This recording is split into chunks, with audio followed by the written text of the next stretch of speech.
왜 사는지에 대한 삶의 의미를 가지고 있어야 됩니다. 그러려면 자기 정체성을 분명히 해야 돼요. 그래서 내가 한나 아렌트의 평전을 한번 보시라. 그런 얘기가 한나 아렌트가 어떤 삶을 살았는지. 그리고 이 책 사랑개념과 성 아구스티누스, 한나 아렌트가 쓴 책이잖아요. 이것은 1929년에 쓴 그러니까 한나 아렌트가 23살에 쓴 박사학위 논문을 다시 30년이 지난 후부터 서서히 이제 교정하기 시작해서 이 책이 출간되지 못했어요. 그래서 사후에 이 원고가 있다는 것을 알게 된 거죠. 그래서 스타크와 그 두 학자가 제트라니오 선생님, 네, 야호 첫 번째 슈퍼인데, 네, 감사합니다. 감사합니다. 그 뒤에서 잠깐 얘기하겠습니다. 그 다음에 좋은 아주 쉽게 한나 아렌트의 사상을 잘 정리한 최근에 나온 책이 있어서 여러분에게 소개합니다. 한나 아렌트의 평전을 보고 요 외로운 사람들을 위한 정치 수업, 이 책을 보시면 한나 아렌트의 사상, 철학, 그리고 그의 신학적 견해, 이런 것을 다 볼 수 있습니다. 한나 아렌트를 알고 있느냐 모르고 있느냐 하는 것은 우리 사회에 굉장히 중요한 의미를 갖습니다. 한나 아렌트가 매력적인 삶을 살았을 뿐만 아니라 그가 이 세계에 대해서 어떤 사고체계를 가지고 있었는지를 이해하는 데 굉장히 도움이 됩니다. 그래서 오늘 그 얘기를 잠깐 할 텐데요.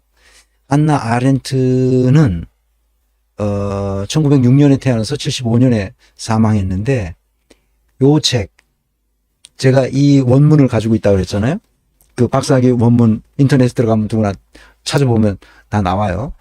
그 1929년에 학위를 받았는데 23세 때죠. Der Liebesbegriff by Augustin. 그러니까 어거스틴, 그러니까 아우구스티누스, 원래 라틴어로 아우구스티누스에게 있어서의 사랑 개념에 대해서 얘기한 겁니다. 이게 표지고요. 그 목차를 보면 이렇게 되어 있습니다. 인할트 페어 자신이 있으니까 목차라는 뜻이에요. 아인라이퉁은 이제 서문이고요. 그 다음에 아모르 쿠아 아페티투스. 욕구로서의, 아페티투스는 욕망, 욕구 그런 겁니다. 그 욕구로서의 사랑, 아모르. 그 다음에 이 첫 번째 제 1부가 그렇고 거기서 첫 번째 파트는 욕구의 구조, Struktur Bestand des Appetitus, 그 인간의 욕구, 욕망의 구조를 설명하고 있습니다. 카리타스 und 쿠피디타스. 이게 다 라틴어라. 라틴어 모르는 사람은 참 힘들어요. 사랑과 욕망이라는 장에서 들어갑니다. 그 자애라고도 하죠. 카리타스 und 쿠피디타스. 오르디나테 딜렉티오. 질서 있는 오르두눔, 오덴. 이 말은 다 질서와 관련된 그 라틴어인데, 오르디나타 딜렉티오. 질서 있는 사랑. 아모르도 사랑이고 딜렉티오도 사랑인데 어떤 차이가 있냐면 딜렉티오는 구체적인 대상이 있는 사랑이고 아모르는 그냥 보편적인 사랑, 이런 겁니다. 그 다음에 제 2부로 들어가면 크레아토르, 창조주와 크레아투라, 피조물에 대해서 설명하고 있습니다. 여기는 무슨 뜻이냐면 제 1장에 들어가면 Kreator verstanden als Ursprung des Kreatura. 피조물의 기원으로서의 창조주로 이해한다는 거예요. 피조물이 그 창조된 기원이 있을 거 아니야? 그것을 창조주로서 이해한다. 그런 뜻입니다. 논문의 이름이 논문의 제목이 그런 거예요. 그 카리타스 und 쿠피리타스, 사랑과 욕망, 그 위에 있는 걸 똑같이 지금 그 2부에서도 설명하고 있습니다. 딜렉티오 프록시밀, 딜렉티오 프록시미, 이웃사랑에 관한 이야기입니다. 프록시미, 이웃이죠. 그 다음에 마지막 3부에서 사회적 삶, 비타 소키에티스, 소키엘리스, 비타 소키엘리스. 곳곳에 라틴어를 써가지고 이걸 독일어로 읽으려고 다운받아서 이걸 보다가 내가 포기했다고 그랬잖아요. 포기했어요. 근데 나중에 이 책을 그러니까 사랑 개념과 성 아우구스티누스라는 이 책을 읽으려면 우선 뭐가 전제되어야 되냐면, 이게 전제되어야 될 거는 아우구스티누스가 어떤 사상을 추구해 왔던 사람인지, 그러니까 4세기, 5세기에 살았던 고대 교부로서 이 사람이 어떤 삶을 살았고 어떤 것을 주장했고, 그래서 우리 문명사에서, 서양 문명사에서 가장 중요한 역할을 한 사람이 신학적으로 이 아우구스티누스인데, 이 아우구스티누스를 이해해야만 한나 아렌트의 사상을 이해할 수가 있어요. 여기서부터 시작하다니까, 생각이. 근데 아우구스티누스는 한나 아렌트는 자기는 어떤 종교를 가지고 있지 않아요. 이게 유대인이니까 당연히 그 유대교인이라고 생각하기 쉬운데, 그렇지 않아요. 자기는 종교를 가지고 있잖아요. 그러니까 이 책에서도 서양 그 신학에 관한 내용을 잘 알고 있어요. 그러니까 16살에 이미 칸트의 순수 이성 비판을 읽었어요. 16살에 칸트의 순수 이성 비판뿐만 아니라 이 이성의 한계 내에서의 종교라는 칸트의 저작을 읽어낼 수 있을 정도로 아주 명석한 머리를 가지고 있었던 사람이에요. 그러니까 미국에 영어를 전혀 안 쓰고 처음 가서 1년 만에 영어를 빨리 배우려고 어느 집에 그 뭐 하인 비슷한 거 있잖아. 집안 청소하는 그런 일 하러 들어가서 영어를 배워. 그 영어를 순식간에 배운 거지. 그래가지고 그 다음에 1년 지나서는 다 영어로만 자기가 글을 썼다고 해요. 그럴 정도로 명석한 머리를 가지고 있는 사람이죠. 그래서 아까 얘기했던 한나 아렌트 평전하고 이인미 선생이 쓴 외로운 사람들을 위한 정치 연습? 정치 뭐라 그랬지? 그거를 꼭 보시면 좋겠습니다. 정치 수업. 이 책 꼭 보시면 되는데, 이 한나 아렌트의 성 아우구스티누스의 사랑 개념에 대해서 쓴 이 책을 읽으려면 제가 쓴 책이 있어요. 2013년에 나왔는데 제가 은퇴하려고 마음 먹고 나서 쓴 책인데, 인간의 이름으로 다시 쓰는 경영학이라는 책에 아우구스티누스가 어떤 사람이라는 걸 썼는데, 나는 그때 상당히 이 아우구스티누스를 비판적으로 본 책이에요. 그러니까 아우구스티누스의 사상을 이해하는 사람이 이거를 보면, 한나 아렌트가 어떤 사람이다, 어떻게 방대한 지식 체계를 가지고 있었구나, 이미 그 젊은 시절에. 그걸 알 수 있죠. 오늘 그래서 간단하게 한나 아렌트 평전에 나오는 거, 사만다 힐이 쓴 여기를 좀 보겠습니다. 한나는 여러 스승과 전통 독일 철학에 힘입어 박사 논문 사랑 개념과 성 아우구스티누스를 발표함으로써 독자적 사상가로 거듭났다. 한나는 아우구스티누스의 이웃 사랑 개념에서 존재가 존재하는 방식을 발견했으며, 존재를 존재하게 하는 건 살아있는 경험 세상이라고 생각했다. 이건 굉장히 중요한 말인데, 존재가 존재하는 방식을 발견했다는 거야.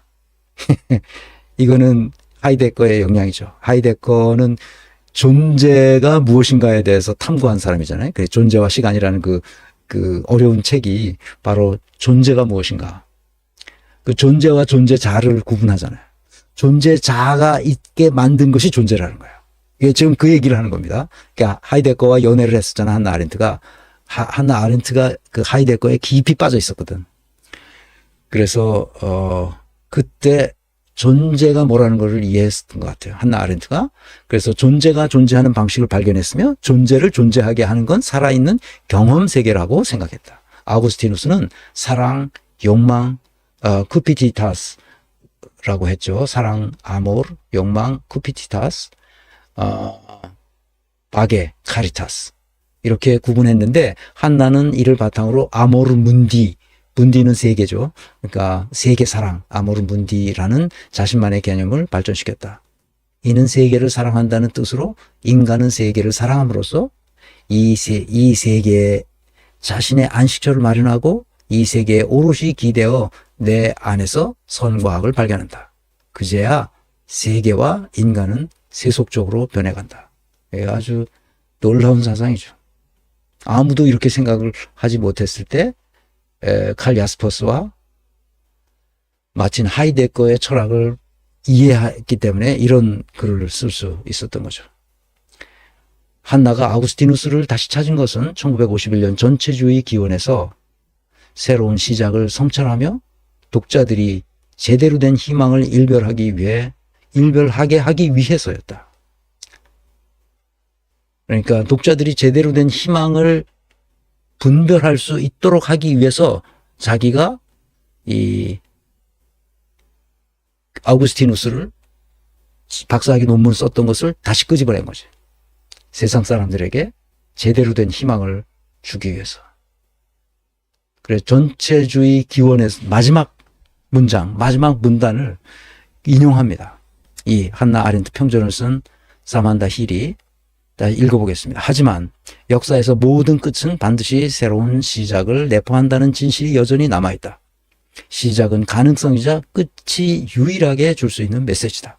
시작은 하나의 역사가 되기 전까지는 인간이 지닌 최고의 능력이다. 시작인 뭐라고? 인간이 지닌 최고의 능력이 시작이라는 거야. 정치적 측면에서는 인간의 자유와 다름없다. 시작이란 인간의 자유와 다름없다는 거야. 아우구스티누스는 말했다. 시작이 있고 나서 인간이 창조되었다. 이게 놀라운 말이죠. 시작은 새로운 탄생이 있을 때마다 생겨난다. 새로운 탄생은 바로 인간의 탄생이다. 전체주의 기원이라는 이 두꺼운 책을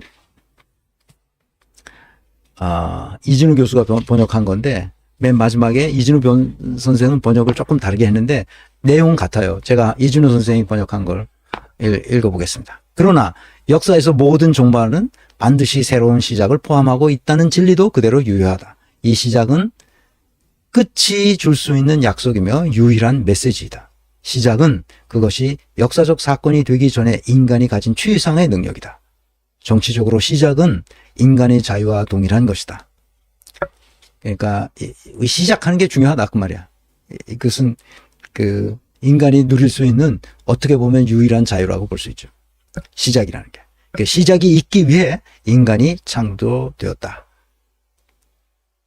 시작이 있기 위해 인간이 창조되었다는 거야. 여기서 뭐라고 번역했어요? 시작은 아우구스티누스는 시작이 있고 나서 인간이 창조되었다 하는 거죠. 시작이 있기 위해 인간이 창조되었다고 아우구스티누스는 말했다. 새로운 탄생이 이 시작을 보장한다. 실제로 모든 인간이 시작이다. 이렇게 이진우 교수가 번역했는데 나는 이 번역보다는 이 한나 아렌트 평전을 번역하신 분이 훨씬 더 잘 번역한 것 같아요. 시작은 새로운 탄생이 있을 때마다 생겨난다. 새로운 탄생은 바로 인간의 탄생이다. 시작이 곧 인간의 탄생이라는 거야. 이 놀라운 이야기를 여러분과 같이 나눌 수 있어서 나는 굉장히 행복한 거죠. 새로운 시작. 그것이 바로 인간의 탄생이라는 거야. 그래서 전체주의의 기원을 쭉 쓰면서 다시 아우구스티누스로 돌아간 거죠. 그러니까 한나 아렌트를 이해한다는 게 우리의 삶을 늘 새롭게 시작하도록 만들어준다는 거예요. 자기도 그렇게 살았고. 그래서 내 오늘 강의의 핵심은 이겁니다. 전체주의 기원 1951년에 쓴 악의 급진성에 대해서 얘기했던 것을 나중에 63년에 가서는 약 12년 후에 예루살렘의 아히만을 보면서 악의 평범성으로 바꿉니다. 악의 급진성은 어디서 온 개념이라고? 칸트의 단순한 이성 안에서의 종교라는 책에서 따온 개념인데, 악의 급진성. 악이 급진적으로 된다는 거야. 그래서 이거를 아주 근본성이라고 얘기했잖아요. 근본성으로서의 악, 근본적인 악, 이렇게 번역했는데, 백종현 교수가. 근데 이 책을 이 사만다 힐은 악의 급진성, 레디칼, 이렇게 말했죠. 레디칼하다는 건 뭔가요? 특수하다는 거죠. 특별하다는 거죠. 특정한 경우에만 나타난다는 거죠. 전체주의 기원을 쓰면서 히틀러나 히틀러나 스탈린 같은 경우는 특수한 경우에 급진적으로 악이 퍼져나가는 것을 말해요.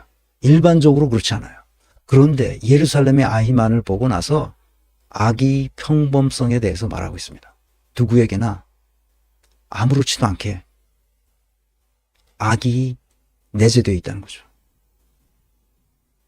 왜 그럴까요?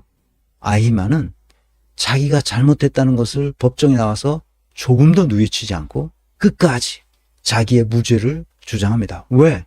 나는 상관의 명령에 따랐을 뿐이거든. 그 상관들은, 그 높으신 곳에 있는 상관들은 이미 전쟁이 끝나고 스스로 자살했거나 아니면 그 교수형을 당했단 말이야. 그런데 그 사람들이 너는 걱정하지 말고 내가 시키는 대로 하라고 아히만은 그냥 했을 뿐이야. 우리로 말하면 한 중령 계급쯤 되는 거지. 그 소위 SS 친위대, 중령쯤 되는 계급으로 위에서 시키는 대로 열심히 한 거지. 그래서 승진도 하고, 이게 별거 아니었던 사람인데 거기까지 계급이 올라간 거야. 열심히 했으니까. 그래서 잘 보였죠, 윗사람들한테. 그래서 끝까지 윗사람들의 명령을 아주 철저하게 이행했고 효율적으로 이행했죠. 그런데 법적으로는 죄가 성립되지 않아. 왜? 법이 다 그렇게 됐으니까. 다 법을 만들어서 그렇게 한 거거든.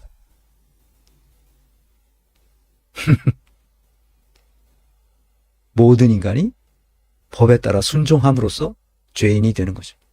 그게 바로 악의 평범성에 관한 내용입니다. 그래서 우리는 언제든지 죄악에 빠질 수 있죠. 문재인은 법을 지켰을까요? 안 지켰을까요? 법을 다 지켰습니다. 그리고 그 부하들도 법을 다 지켰어요. 조국도 법을 지켰고요. 다 법을 지켰습니다. 악의 평범성 때문에 우리는 나라를 이 꼴로 만든 거예요.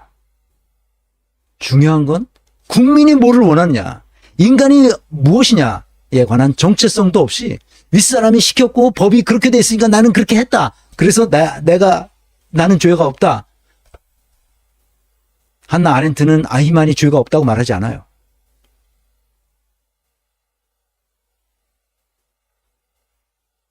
모든 인간에게 내재되어 있는 이 악한 속성에 대해서 우리가 어떻게 해야 되느냐를 말하는 겁니다. 그러면 우리는 어떻게 할 것인가? 우리 사회를 어떻게 다시 시작하게 할 것인가? 이것이 문제란 말입니다.